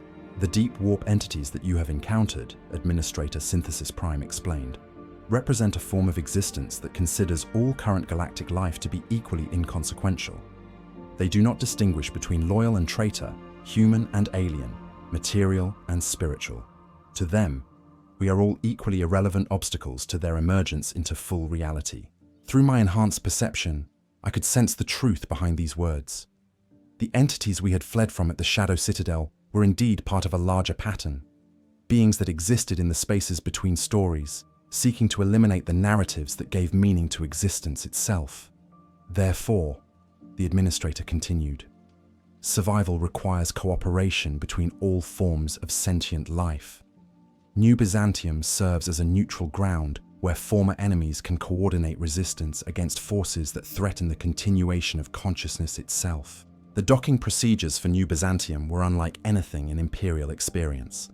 Our ships were guided not by human traffic controllers, but by a collective intelligence that seemed to understand the needs of every vessel simultaneously.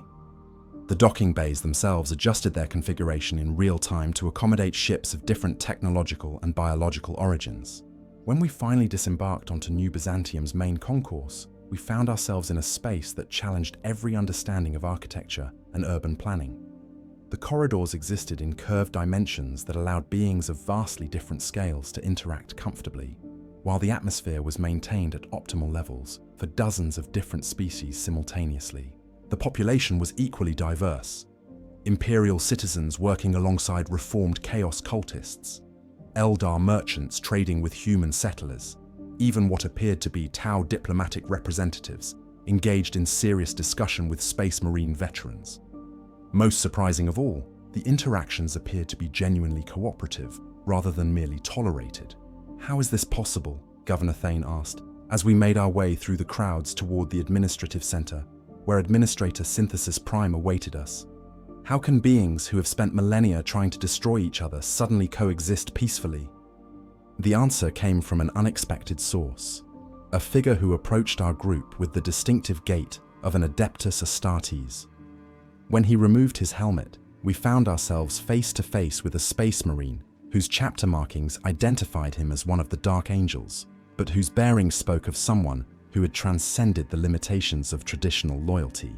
Brother Captain Erasmus Vex, he introduced himself with the formal courtesy of the First Legion, formerly of the Death Wing, currently serving as New Byzantium's security coordinator.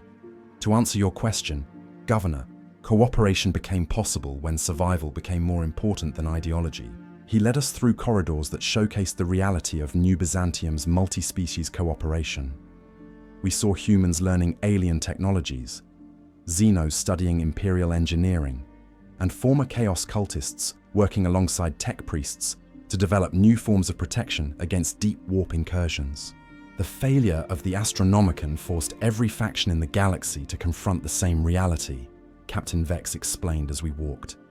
The old certainties, Imperial supremacy, Chaos dominance, Xenos independence, all became meaningless when faced with entities that consider all current forms of consciousness to be equally expendable. We entered a vast chamber that served as New Byzantium's command center, where representatives from across the galaxy worked together to coordinate resistance against the deep warp entities. The sight was unprecedented. Eldar Farseers sharing probability calculations with Imperial Astropaths, Tau scientists collaborating with Mechanicus tech priests, and even what appeared to be reformed demon princes contributing knowledge about the deeper layers of the immaterium. Administrator Synthesis Prime awaited us at the center of this unprecedented cooperation, his enhanced consciousness simultaneously managing dozens of conversations while maintaining awareness of galactic developments across thousands of light years.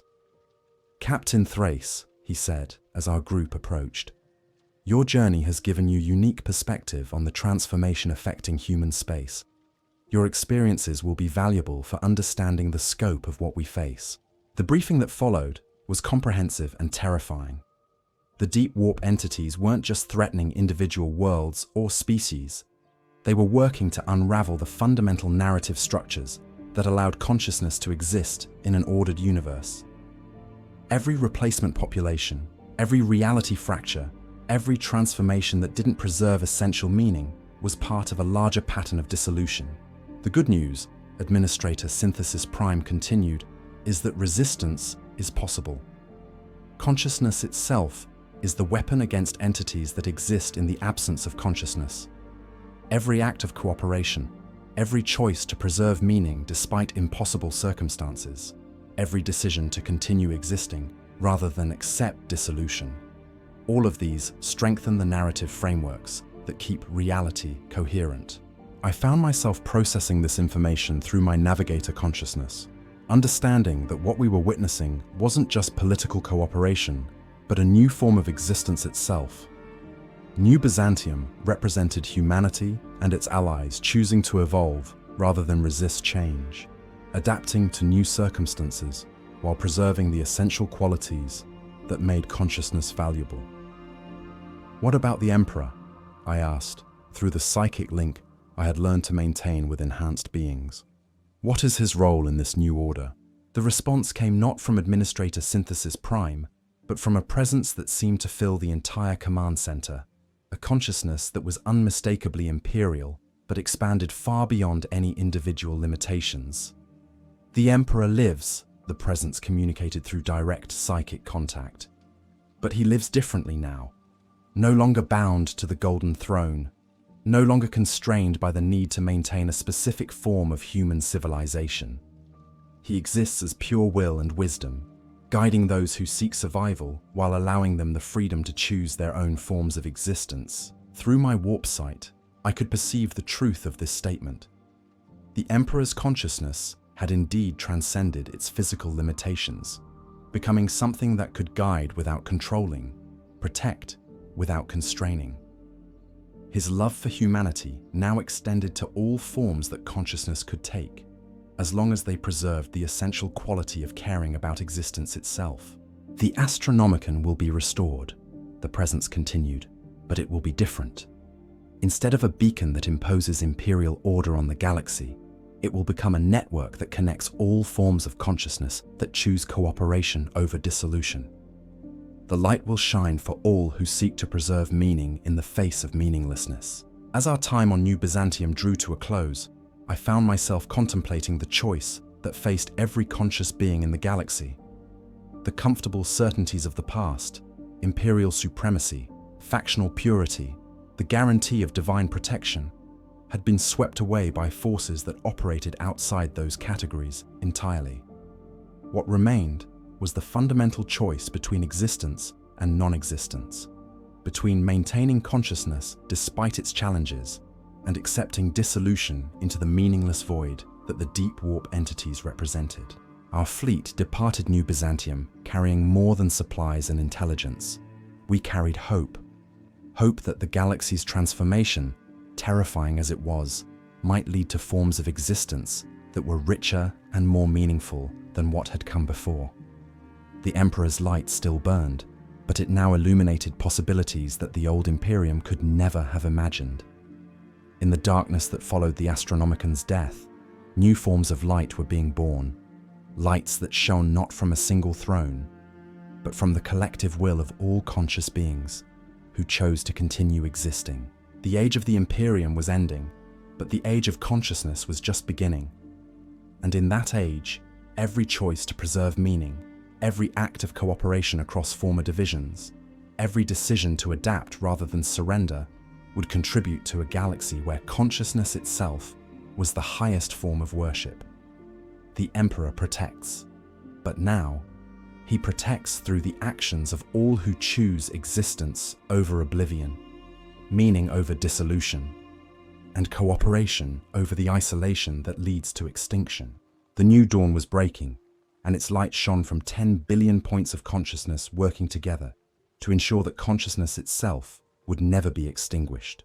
2 days after our departure from New Byzantium, our fleet received an invitation that would reshape our understanding of how the galaxy was responding to the Astronomican's death. The transmission came from coordinates deep in what had once been the Eye of Terror, the ancient warp storm that had served as Chaos's stronghold for 10 millennia. But the signals we detected suggested something unprecedented was occurring in that realm of eternal darkness. "Imperial Fleet Throne's will," the transmission began, carrying harmonics that spoke of multiple voices speaking in perfect unison. "This is the Council of Survivors extending invitation to the Great Convergence. All who seek the preservation of consciousness are welcome to witness the birth of the new galactic order." Captain Thrace stood on the bridge, his augmetic eye processing tactical data that challenged every assumption about warp storm behavior. Where the Eye of Terror should have been an impenetrable maelstrom of chaotic energy, our sensors detected stable corridors and what appeared to be massive artificial structures existing within the storm itself. "Navigator," he addressed me through the ship's communication system. "What are your perceptions of the Eye? Can we safely approach these coordinates?" I floated in my navigation chamber. My warp sight extended across the vast distances that separated us from the ancient warp storm. What I perceived defied every principle of navigator training and warp physics that I had learned over 3 centuries of service. "Captain," I replied carefully, "the Eye of Terror has changed. The chaotic warp currents that have defined it for 10,000 years have been organized into patterns that suggest intelligence behind their formation.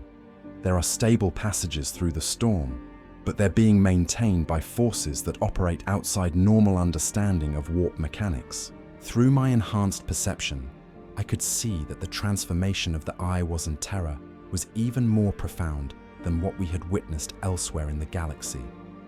The ancient realm of chaos had been reorganized from a source of random destruction into something that resembled a vast construction project, reality itself being rebuilt according to principles that transcended the traditional opposition between order and chaos. Governor Thane, who had remained aboard our ship since his evacuation from Mordian Prime, listened to our discussion with the expression of a man who had been forced to abandon every certainty about the nature of existence.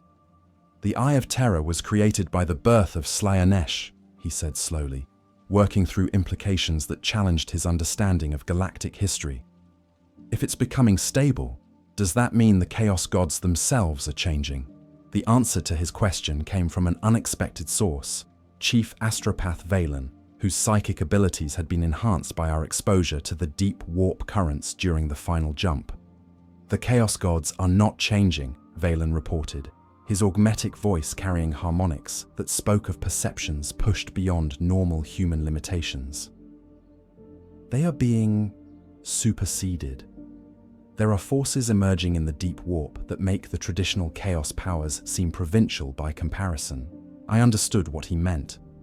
Through my connection to the deepest layers of the immaterium, I had sensed the stirring of entities that existed beyond the framework of traditional chaos versus imperial conflict. These beings operated on principles so alien that they made the dark gods look comprehensible by comparison. "The invitation stands," came another transmission from the Eye of Terror, this time carrying visual components that showed the speaker. The figure that appeared on our hololithic displays was recognizably human, but enhanced beyond anything in Imperial records. A being that seemed to exist simultaneously in multiple dimensions while maintaining perfect coherence of consciousness. "I am Synthesis Magnus," the figure announced, his voice carrying authority that transcended physical presence. "Once Magnus the Red, Primarch of the Thousand Suns, servant of Tzeentch, traitor to the Emperor's vision. Now something new, a consciousness that has learned to exist beyond the limitations of singular loyalty." The implications of a Chaos Primarch claiming to have transcended his allegiance to the Dark Gods were staggering. If beings at that level of power were evolving beyond traditional factional boundaries, then the transformation affecting the galaxy was more profound than even our experiences had suggested. "Primarch," Captain Thrace responded with the mixture of respect and caution appropriate for addressing one of the Emperor's gene-crafted sons, "what is the nature of this great convergence? What do you seek from loyal Imperial forces?" Magnus, or Synthesis Magnus, as he now called himself, smiled with an expression that carried both the wisdom of millennia and the enthusiasm of genuine discovery. Captain, the distinction between loyal and traitor has become a historical curiosity rather than a meaningful division. What matters now is the choice between consciousness and dissolution, between meaning and the void. The Great Convergence represents an attempt by all sentient beings to coordinate resistance against forces that threaten the continuation of existence itself. The journey into the Eye of Terror was unlike anything in my experience as a navigator. Instead of the chaotic currents that had defined the ancient warp storm, we found corridors of organized energy that seemed to guide our ships along predetermined paths. My warp sight revealed that these passages were being maintained by a collective consciousness that included beings from across the galaxy, not just chaos forces, but imperial refugees, alien species, and entities that had never known physical form. Translation complete, I reported as our fleet emerged into a region of space that should have been impossible. We hung in a vast bubble of stabilized reality within the heart of the Eye of Terror, surrounded by structures that defied every principle of architecture and physics. The Great Convergence was not a single location, but a network of interconnected spaces, each one representing a different attempt to preserve consciousness against the forces that sought to eliminate it. Some areas maintained the familiar aesthetics of imperial civilization, while others showed the influence of Xenos cultures or the mathematical perfection of machine intelligences. Most remarkable were the regions that seemed to represent entirely new forms of existence, spaces where consciousness had evolved beyond the need for traditional physical or even psychic substrate. Docking permission granted for Platform Omega-7. Came the transmission from traffic control systems that operated on principles beyond imperial understanding. Welcome to the first democratic experiment in galactic survival. The platform that received our fleet was a fusion of technologies and architectural principles that represented cooperation between species and factions that had been enemies for millennia. Imperial construction techniques were integrated with Eldar psychoarchitecture, Tau technological efficiency, and even what appeared to be Necron dimensional manipulation technology. As we disembarked onto Platform Omega-7, we found ourselves in a space that challenged every assumption about how different species could coexist. The corridors were designed to accommodate beings of vastly different scales and environmental requirements, while the atmosphere was maintained through systems that provided optimal conditions for dozens of different forms of life simultaneously. The population was even more diverse than what we had encountered at New Byzantium. Here, in the heart of what had once been Chaos's stronghold, we saw Imperial citizens working alongside reformed demon princes, Eldar craftsmen collaborating with Orc mech boys, and even what appeared to be Tyranid bioforms that had somehow achieved individual consciousness. "How is any of this possible?" Governor Thane asked, as we made our way through crowds that included beings he had been taught to consider abominations against the Emperor's will. The answer came from a guide who had been assigned to our group, a figure who appeared to be a space marine, but whose chapter markings indicated service to multiple legions simultaneously. When he spoke, his voice carried harmonics that suggested consciousness expanded far beyond normal Astartes' limitations. "Brother Captain Alexios Vex," he introduced himself with formal courtesy, formerly of the Imperial Fists, subsequently of the Iron Warriors, currently serving as Integration Coordinator for the Convergence. "To answer your question, Governor, this became possible when survival became more important than ideological purity." He led us through areas that showcased the practical reality of the Great Convergence. We saw humans learning from alien technologies while aliens studied human innovations, former enemies sharing resources and knowledge in the face of threats that transcended traditional conflicts. "The entities emerging from the deep warp," Captain Vex explained, as we walked through laboratories where scientists from across the galaxy worked on problems that required cooperation to solve, represent a form of existence that considers all current forms of consciousness to be equally irrelevant. They do not distinguish between imperial and chaos, human and xenos, material and spiritual. To them, we are all equally inconsequential obstacles to their emergence into full reality. We entered a vast amphitheater where the actual convergence was taking place, a gathering of representatives from every faction, species, and ideology in the galaxy. all working together to coordinate resistance against forces that threatened the continuation of consciousness itself. At the center of the amphitheater stood Synthesis Magnus, his presence radiating the authority of one of the Emperor's gene-crafted sons. But also something more. A consciousness that had transcended the limitations that had defined him for millennia. Around him, in concentric circles that represented different levels of participation, sat beings that included everything from imperial saints to demon princes, from Eldar Farseers to Tau Ethereals. "Welcome, survivors of Mordian Prime," Magnus said, as our group entered the amphitheater, his voice carrying across the vast space without technological amplification. "Your journey has given you unique perspective on the transformation affecting our galaxy. Please join us in contemplating the choices that will determine whether consciousness continues to exist." The discussion that followed was unlike anything in galactic history. Representatives who had spent millennia trying to destroy each other engaged in serious debate about how to preserve the qualities that made existence meaningful while adapting to circumstances that rendered traditional conflicts obsolete. The fundamental question, Magnus explained to the assembled beings, is not whether we can return to the old order. That is impossible. The question is whether we can create new forms of order that preserve what we value while acknowledging the reality of change. Through my enhanced perception, I could sense the complexity of the psychic emanations filling the amphitheater. Thousands of different species and consciousnesses were contributing to a collective discussion that operated on multiple levels simultaneously. Verbal communication for those who required it, psychic resonance for beings who thought in emotions or images, and mathematical harmonics for machine intelligences. "The deep warp entities," continued an Eldar Farseer whose age was measured in millennia, "seek to eliminate the narrative structures that allow individual consciousness to exist. They represent pure negation, not chaos, which at least creates meaning through conflict, but the absence of meaning itself. Therefore," added a figure who appeared to be a reformed demon prince, his presence radiating power that had been redirected from destruction toward preservation, "our resistance must focus on strengthening the frameworks that support consciousness, rather than on eliminating specific threats."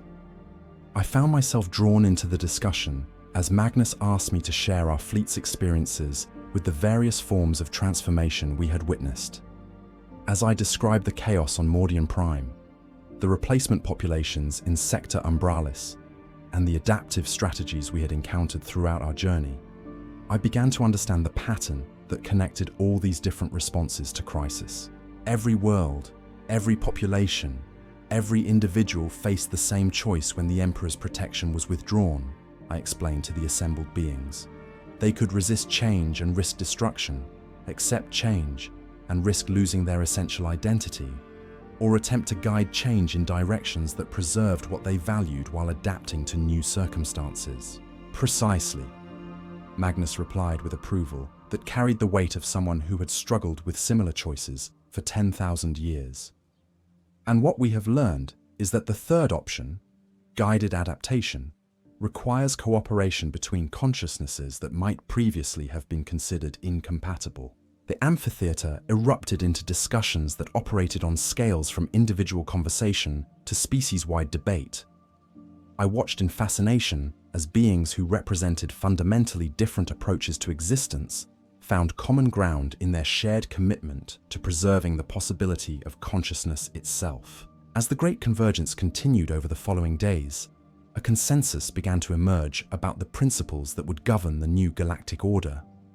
These principles represented not just political agreements, but fundamental redefinitions of what it meant to be conscious in a universe where traditional certainties had been swept away.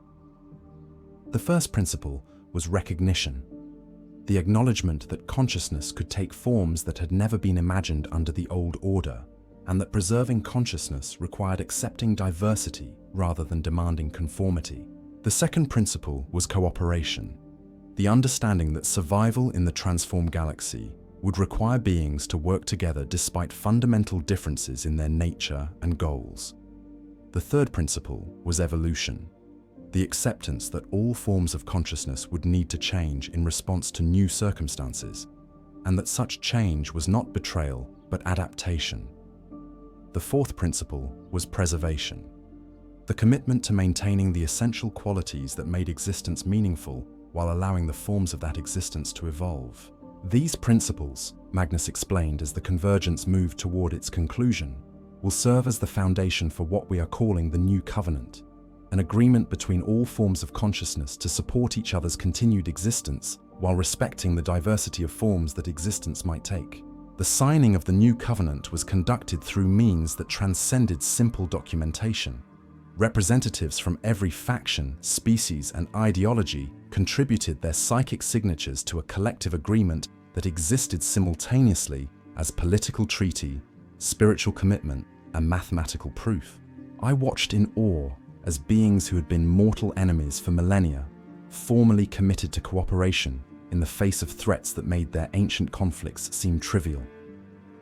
The sight of an imperial saint working alongside a demon prince, an elder farseer coordinating with an orc warlord, and a Tau commander planning strategy with a Necron overlord represented a transformation so profound that it challenged every assumption about the nature of good and evil in the galaxy.